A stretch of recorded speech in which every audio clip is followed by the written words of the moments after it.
Bonjour frères et sœurs, que le Seigneur vous bénisse. Nous allons parler ensemble de la puissance de Dieu. Alléluia. Notre Dieu est le Tout-Puissant. Et il est dit pour commencer dans Luc 1, verset 37, « Rien n'est impossible à Dieu. » Alléluia. Est-ce que tu peux le redire avec moi? Rien n'est impossible à Dieu. Et il est dit aussi dans le psaume 115 au verset 3, « Notre Dieu est au ciel et il fait tout ce qu'il veut. » On le redit ensemble. Notre Dieu est au ciel et il fait tout ce qu'il veut. Alléluia. Notre Dieu est le Dieu tout-puissant. Notre Dieu est omnipotent. Il peut absolument tout par sa puissance. Alléluia. Il fait tout ce qu'il veut et il n'y a rien ni personne qui peut le contester. Et c'est absolument merveilleux. Je veux vraiment faire cette proclamation pour commencer. Oui, notre Dieu peut tout. Ton Dieu peut tout. Ton Dieu peut tout dans ta vie. Ton Dieu peut absolument tout. Et j'aimerais vraiment que cela te saisisse ce soir. Peut-être que tu es dans un moment difficile. Ben, je te donne cette parole d'espoir, cette vérité de la parole de Dieu. Oui, ton Dieu peut absolument tout. Rien ne lui est impossible. Ton Dieu est suprême. Dieu est suprême, c'est-à-dire qu'il est au-dessus de tout. Il n'y a rien qui est au-dessus, il n'y a rien qui peut le contester, il n'y a personne qui peut le contester. Le diable a essayé de le contester et il a été banni du ciel à cause de ça. Rien n'est au-dessus de ton Dieu, ce mot est merveilleux, il est suprême. Il est le suprême. Et donc sa puissance aussi, elle est suprême, elle est absolue, elle est totale. Le Seigneur est le créateur de tout, il est lui-même le tout, il est la source de tout. Il est ce suprême. Et donc, on le disait, personne ne peut empêcher, personne ne peut freiner la puissance de Dieu. Lorsque Dieu décide, la chose arrive. Et donc, si Dieu décide dans ta vie, si Dieu agit dans ta vie, il est donc inarrêtable. Il est inarrêtable. La puissance de Dieu est vraiment totale, inarrêtable. Il n'y a rien qui peut le freiner, il n'y a rien qui peut l'arrêter dans ta vie. Mais ce soir, on va voir la puissance de Dieu, on va parler de cette puissance et on va vraiment cheminer ensemble sur ce qu'est sa puissance et l'essence de sa puissance. Parce que ce n'est pas parce que Dieu peut tout que Dieu fait tout. Parce que Dieu a cette toute puissance, mais Dieu aussi est ordonné. Dieu a une volonté. Et sa puissance, elle agit dans le cadre de sa volonté. Donc il faut bien faire une première distinction, c'est entre la puissance absolue et la puissance ordonnée de Dieu. La puissance absolue, c'est la puissance par laquelle Dieu peut absolument tout faire, même finalement ce qui ne serait pas dans sa volonté. Dieu peut tout. Il n'y a pas d'autre mot, on l'a dit, il est le suprême. Donc Dieu, s'il décide de faire, il peut tout. C'est ce texte de Luc qu'on a vu ensemble. Rien n'est impossible à Dieu. Rien ne lui est impossible et même des choses qui ne seraient pas dans sa volonté, eh ben cela lui serait possible. Ça, c'est la puissance absolue. Et il faut toujours que nous gardions ça à cœur. Mon Dieu, tu peux absolument tout. Absolument rien ni personne ne peut t'empêcher de faire quelque chose. Donc il y a la puissance absolue. Mais la puissance absolue aussi du Seigneur va dans un cadre. Et ce cadre, c'est la puissance ordonnée du Seigneur. La puissance ordonnée, c'est Dieu qui fait ce qu'il veut, mais dans le cadre qu'il a décrété.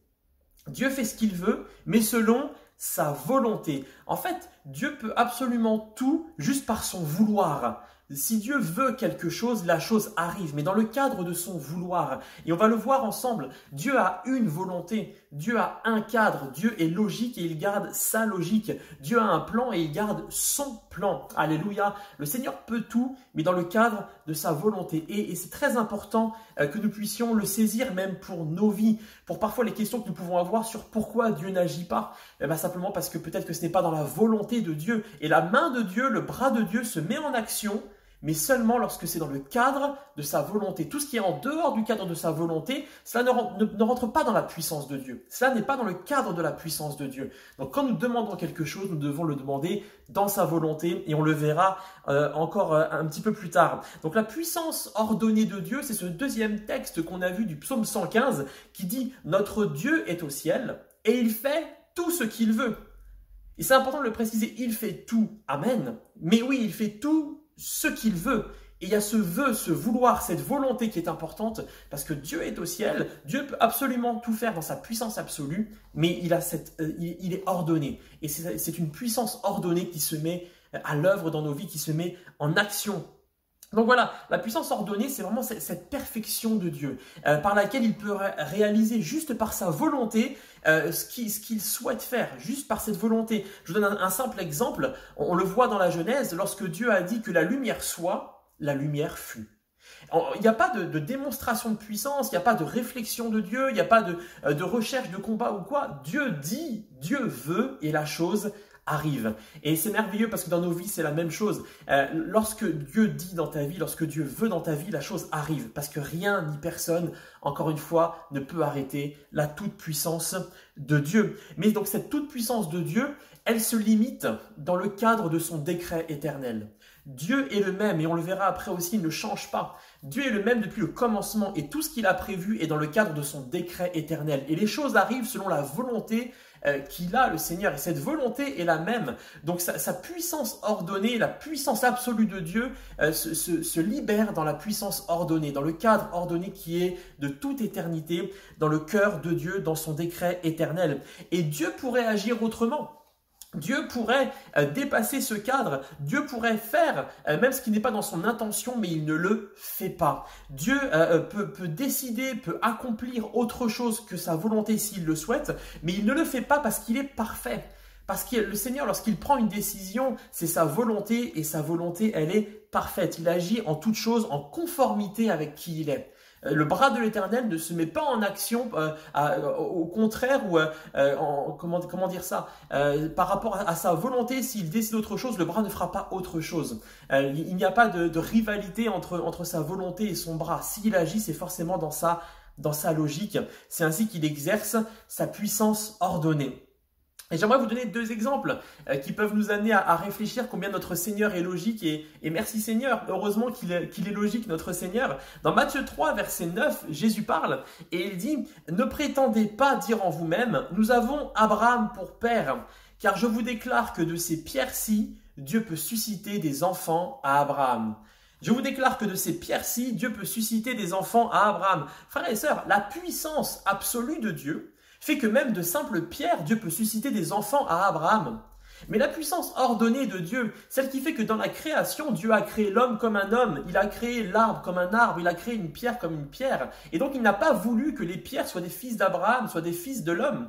Donc Dieu, lorsqu'il crée un homme, il est logique qu'il garde la lignée de l'homme et la forme de l'homme, la nature de l'homme. Donc Dieu, ici, Jésus dit bien, on pourrait faire même de ces pierres des fils d'Abraham, mais ce n'est pas dans la volonté de Dieu, même si Dieu le peut.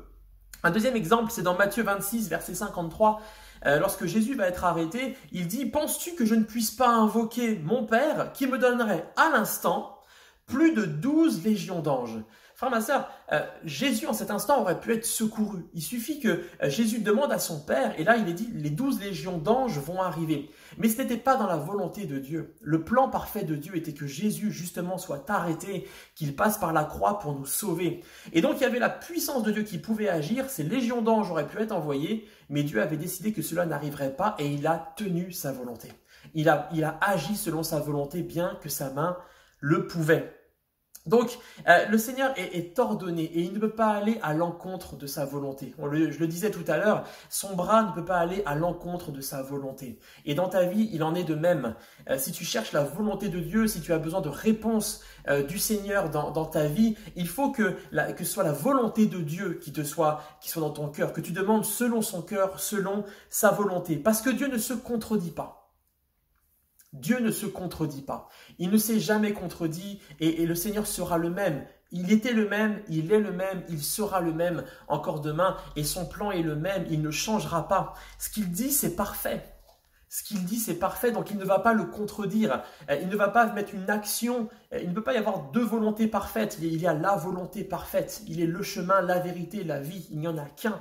Et donc le Seigneur, son action parfaite sera en fonction de sa volonté parfaite.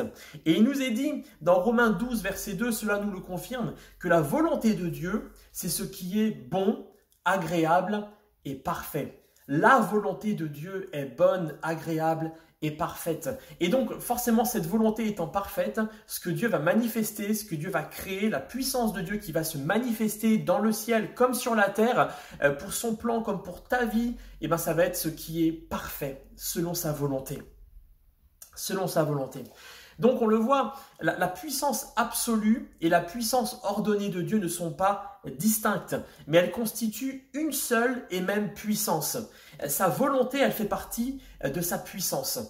La puissance s'accomplit dans sa volonté et sa volonté fait partie de sa puissance. Parce que tout ce que Dieu veut, il a le pouvoir de le faire. Et tout ce que Dieu fait, c'est dans le cadre de sa volonté. Toute la puissance qu'il manifeste, c'est toujours dans le cadre de sa volonté. Donc on le voit, Dieu peut tout réaliser, oui, mais tout ce qui est dans sa volonté, dans son décret éternel. Dans sa volonté, dans son décret. Et donc justement, et c'est là où ça peut être étonnant, finalement Dieu ne peut pas tout. Dieu est tout puissant, mais Dieu ne peut pas tout parce qu'il a le cadre de sa volonté. Et tout ce qu'il met en place est toujours selon ce cadre. Et l'Écriture nous dit bien que Dieu ne peut pas tout, qu'il y a des choses qu'il ne fait pas. Il ne peut pas faire, le Seigneur, parce que ça va à l'encontre de sa volonté. La première chose, c'est que Dieu ne peut pas mentir. Dieu ne peut pas mentir. Il est dit dans Nombre 23, verset 19, « Dieu n'est pas un homme pour mentir. » Et encore, il est dit dans Hébreux 6, 18, « Il est impossible que Dieu mente. » Voilà, ma sœur, Dieu ne peut pas mentir. Il est pourtant capable de tout, mais il ne peut pas aller à l'encontre de ce qu'il est. Et sa nature au Seigneur, il est la vérité. On l'a dit, il est le chemin, la vérité et la vie. Et Dieu ne peut pas aller à l'encontre de la vérité parce que c'est sa personne, parce que c'est sa nature. À l'inverse du père du mensonge qui est le diable, le Seigneur ne peut pas commencer à mentir. Ça le ramènerait à cette nature avilie du diable, moins puissante, moins suprême que lui. Lui, il est la vérité, donc il ne peut pas mentir. Il ne peut pas mentir. Et c'est merveilleux comme proclamation parce que le Seigneur dans ta vie ne peut pas mentir. Dieu ne peut pas te mentir. Ce qu'il dit, cela arrive. Ce qu'il a promis, cela va arriver. Et peut-être que tu as reçu une parole du Seigneur, tu as une espérance dans le Seigneur depuis des années, tu sais que c'est la volonté de Dieu, mais ce n'est pas arrivé. Mon frère, ma sœur, garde cette promesse. Cela arrivera certainement, parce que Dieu ne peut pas mentir. Dieu ne peut pas changer d'avis. Il est parfait, sa volonté est parfaite. Donc s'il l'a dit, c'est qu'il est sûr de lui. Et il n'y a rien de plus sûr, de plus stable, de plus certain que le Seigneur. Sa volonté est parfaite. Donc quand Dieu parle dans ta vie, il n'y a pas de mensonge. Et le diable peut-être essaiera de te mettre le doute, de faire comme avec Ève dans le jardin où il lui a dit « Dieu a-t-il vraiment dit ?» Oui mon frère, ma sœur, si Dieu a dit, il a dit. Il n'est pas possible qu'il en soit autrement. Amen. Dieu a dit pour ta vie, il ne peut pas mentir. Le mensonge, c'est le père du mensonge qui va venir justement pour te faire croire que la volonté de Dieu, elle n'est pas parfaite, que la parole de Dieu, elle n'est pas parfaite. Mais cette parole, je te le confirme, elle est parfaite pour ta vie. Donc premier point, Dieu ne peut pas mentir. Deuxième point, Dieu ne peut pas pécher. Dieu ne peut pas pécher. Et en fait, il ne peut même pas être tenté. Il ne peut pas être tenté et lui-même ne peut pas tenter. Il est dit dans Jacques 1, verset 13, que personne, lorsqu'il est tenté, ne dise « c'est Dieu qui me tente ». Car Dieu ne peut pas être tenté par le mal et il ne tente lui-même personne. Mon frère, ma sœur, tous les actes de Dieu vont dans le sens du bien. Dieu ne peut pas être tenté et il ne peut pas tenter lui-même. Donc il n'y a pas la nature du péché. Il ne peut pas y avoir de péché. Il est le Dieu 3 fois saint. Il est saint, saint, saint. C'est ce qui est proclamé dans le ciel en permanence. Saint est le Seigneur. Et donc, le Seigneur ne peut pas pécher. Il ne peut pas être tenté. Et tout ce qu'il fait, c'est dans le sens du bien. Et tout ce que Dieu peut faire dans ta vie par cette puissance sera toujours dans le sens de sa bonne volonté, qui est agréable, qui est bonne, qui est parfaite. Tout ce que Dieu peut manifester, c'est bon pour toi. Et peut-être aussi que le diable veut te mettre cette pensée dans la tête, mais Dieu a agi ainsi, mais ce n'était pas la bonne manière de faire. Ou alors, Dieu n'agit pas suffisamment pour toi. Sache que chaque action de Dieu est pour ton bien. Elle est dans la vérité, on l'a vu ensemble. Mais en plus, il n'y a pas de péché, il n'y a pas de choses mauvaises dedans. Le Seigneur ne peut pas mal agir. Tu ne peux pas dire en ce moment je ne vais pas bien dans ma foi parce que mais Dieu me tente ou alors il laisse le tentateur. Mon frère, ma sœur, Dieu n'est pas tenté et il ne peut pas tenter. C'est le diable qui vient dans ta vie pour te tenter, pour mettre du péché. Dieu peut laisser parfois un moment d'épreuve dans nos vies pour que nous-mêmes nous puissions résister. Comme dit ce texte, résister au diable et il fuira loin de vous. Mais Dieu lui-même, tout ce qu'il fait, c'est bon, c'est agréable, c'est parfait, c'est saint. Il ne peut pas être tenté. Et tout ce qu'il fera dans ta vie, ce sera pour le bien et non pour le mal. Et Le mensonge du diable ne peut pas t'atteindre si tu restes dans la parole de Dieu, si tu restes vraiment dans cette volonté de Dieu. Parce que tu sais que cette parole, comme on l'a dit, Dieu ne peut pas mentir et la parole, elle est parfaite. Tout ce qui vient de Dieu est parfait et il ne peut pas pécher. Troisième point, Dieu ne peut pas changer. Et cela, c'est merveilleux. Il est dit dans Jacques 1,17 que toute grâce excellente et tout don parfait descendent d'en haut du Père des Lumières, chez lequel il n'y a ni changement, ni ombre de variation. Frères et sœurs, Dieu ne peut pas changer. Dieu ne peut pas donc changer d'avis. Il ne peut pas changer de personne. Il ne peut pas changer de nature. Comme nous l'avons dit, ce qu'il a dit, c'est dit. Ce qu'il a proclamé, c'est proclamé. Et ce qu'il fait, c'est fait. Le Seigneur ne peut pas changer, il a la même nature, il est le même hier, aujourd'hui, éternellement. Et donc sa volonté, mais aussi son amour, son attention, sa compassion pour toi, sa puissance, elles restent les mêmes, il ne change pas et il ne peut pas changer. Car il a décrété que sa nature était ainsi et sa nature ne changera pas. Dieu ne changera pas et c'est un secours pour toi, c'est un rocher, c'est un surabri parce que tu sais que le Dieu que tu as reçu, ce Dieu que tu as peut-être ressenti dans des moments de puissance, des moments de victoire, dans des moments finalement forts en émotion, en sentiment, en puissance, et bien il est le même dans les moments où tu marches dans la vallée de l'ombre de la mort. Le Seigneur est exactement le même et il ne peut pas changer. Il est ce même Dieu. Et dans ces moments où tu sens la puissance, où tu vois la victoire, tu vois les grandes choses de Dieu, eh ben, dis-toi que c'est exactement le même Seigneur qui est présent à tes côtés lorsque cela va moins bien. Il ne change pas. Il est toujours tout puissant. Il est toujours suprême. Enfin, quatrième point sur ce que Dieu ne peut pas faire, c'est que Dieu ne peut se renier lui-même. On l'a vu ensemble, donc Dieu ne peut pas mentir, Dieu ne peut pas pécher, Dieu ne peut pas changer et enfin Dieu ne peut pas se renier lui-même. Il est dit dans 2 Timothée 2,13, Dieu ne peut se renier lui-même. C'est une proclamation de la parole et la parole de Dieu ne change pas. Dieu ne peut pas se renier. Dieu, c'est là la clé de toute chose, c'est que même dans sa toute puissance, Dieu ne peut pas se renier. Il ne peut pas renier ce qu'il a décrété. Et donc, ça veut dire que sa puissance absolue, la toute puissance de Dieu ne peut pas être séparée de sa perfection. Dieu est parfait, il ne peut pas se renier, donc ce qu'il fera sera toujours en lien avec sa volonté parfaite. Et donc Dieu ne peut pas agir à l'encontre de lui-même, à l'encontre de sa perfection, il ne peut pas se renier, le Seigneur. Et le Seigneur a décrété qu'il t'aimait et il ne peut pas renier le fait qu'il t'aime. Il t'a aimé, il a donné son Fils pour toi et parce qu'il l'a fait une fois pour toutes, le Seigneur ne se renie pas et il ne renie pas tout ce qu'il a mis en place pour toi, tout ce qu'il a décrété, tout ce qu'il a proclamé dans sa parole, dans la Bible pour toi. Dieu ne peut se renier. Finalement, quand Dieu fait quelque chose, il n'étudie pas le champ des possibles. Peut-être que dans ta vie, tu passes par un moment où tu cherches la volonté de Dieu ou alors tu aimerais que quelque chose arrive. Lorsque tu pries, Dieu ne se met pas en question à se dire mais c'est quoi la meilleure solution pour lui finalement? Je vais réfléchir, on va réfléchir à plusieurs, on va voir ce qu'on peut lui trouver comme solution. Non, Dieu ne cherche pas à prendre la meilleure décision. Il est lui-même la source de tout. Sa volonté est parfaite. Donc lorsqu'il décide quelque chose, il ne prend pas la meilleure solution entre toutes, il prend sa solution. Il prend ce qui est en lui. Il n'y a pas des milliards de combinaisons disponibles pour lui, possibles pour lui. Il y en a une seule, sa volonté. Et il décide en fonction. Dieu, c'est tout le contraire. Il est la source de ce qui est possible. Il est la source de tout. Sa volonté, c'est la source de tout. Il va toujours dans sa volonté prendre ce qui est possible selon sa volonté. Et donc, ce qui est possible que Dieu fasse, ce qui advienne de la part de Dieu, ça sera toujours selon la solution, la chose qu'il a mis en place, qu'il a décrété de toute éternité, qui rentre dans son plan général et son plan personnel pour toi. Et alors donc, rien n'est impossible.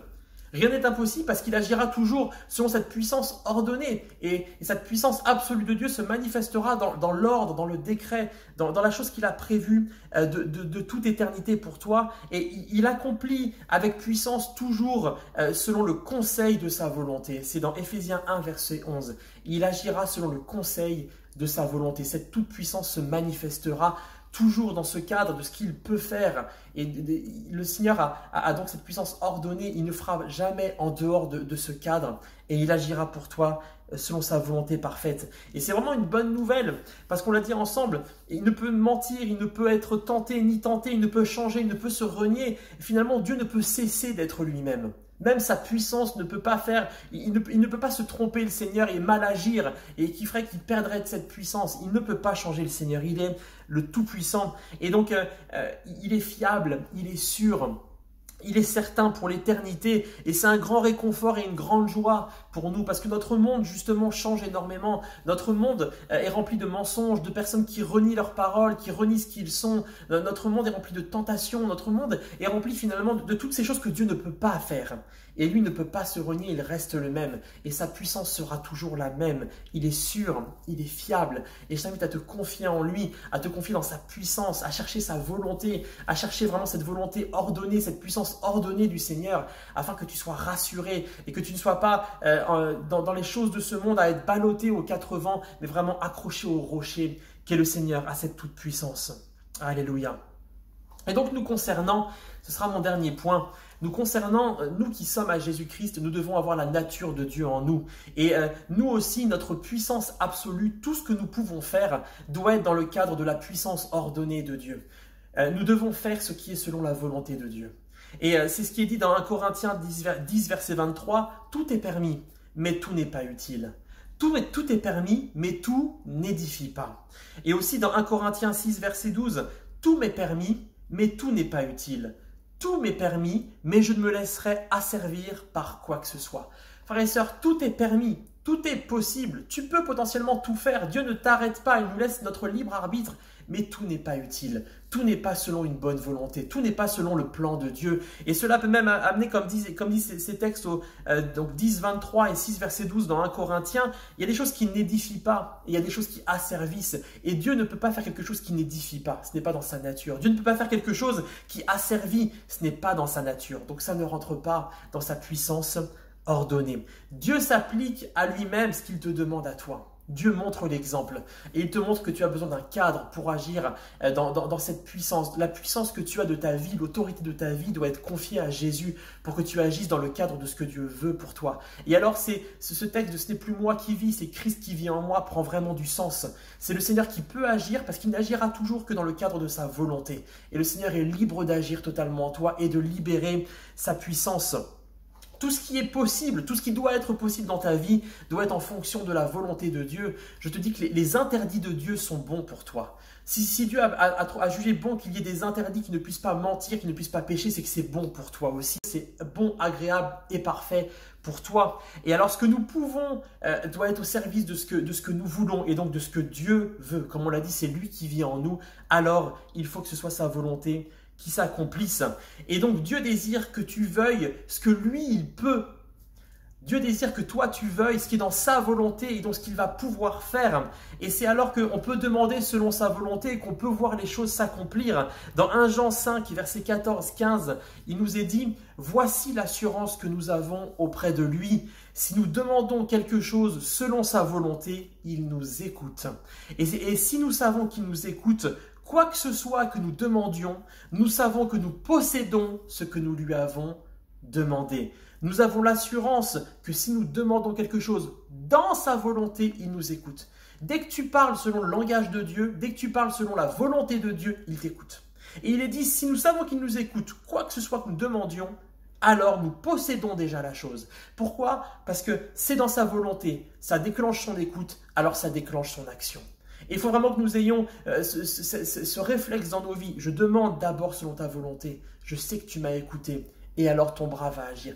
À la base, si ce n'est pas dans la volonté de Dieu, il ne peut pas écouter. Peut-être qu'il va te guider, il va vouloir te montrer les choses pour que tu ailles dans cette volonté, mais il n'ira pas à l'encontre de sa nature, de son décret éternel. Il est ainsi. On l'a dit, il ne change pas. Donc ce que tu dois demander doit être selon son décret. Et le Seigneur, finalement, il veut une relation avec toi. Cela ramène encore à ça. C'est que c'est si tu as une relation avec Dieu que tu connaîtras son cœur. Et comme finalement toi-même tu ne t'ouvres qu'à un ami, tu ne partages ta volonté qu'à ceux qui te sont proches, à ceux que tu connais, pas à des inconnus, ben c'est pareil avec le Seigneur. plus tu te rapprocheras de lui, plus tu seras dans l'intimité avec le Seigneur, plus il pourra t'ouvrir son cœur, tu connaîtras sa volonté et tu verras sa puissance alors agir. Mais sa puissance ordonnée. Sa puissance ordonnée. Donc je conclus, notre Dieu est au ciel et il fait tout ce qu'il veut. On l'a vu ensemble, ce texte des psaumes. Notre Dieu est au ciel et il fait tout ce qu'il veut. Donc notre Dieu est puissant. Amen. On l'a dit, il est suprême. Il est au-dessus de tout et il peut tout. Mais il est aussi ordonné. Il a une volonté. Et tout ce qui agit est toujours dans le cadre de sa volonté. Et Dieu veut que tu fasses ainsi pour ta vie. Que tout ce que tu fasses, ce soit ce que lui souhaite, afin que cette puissance puisse se libérer et qu'il puisse t'écouter et agir dans sa toute-puissance dans ta vie pour que tu le vois dans sa gloire, que tu vois l'être suprême qu'il est, que tu n'aies pas ces frustrations des fois de te demander pourquoi Dieu n'agit pas. Ben simplement, c'est que peut-être ce n'est pas le cadre qu'il avait prévu. C'est possible si tu as cette relation avec le Seigneur, s'il te connaît et que tu le connais, que vous êtes vraiment dans cette intimité ensemble, alors justement tu demanderas dans sa volonté, il t'écoutera et sa puissance ordonnée pourra agir en toi. Béni soit le nom du Seigneur. Que Dieu vous bénisse. Excellente journée à tous et à très vite. Au revoir.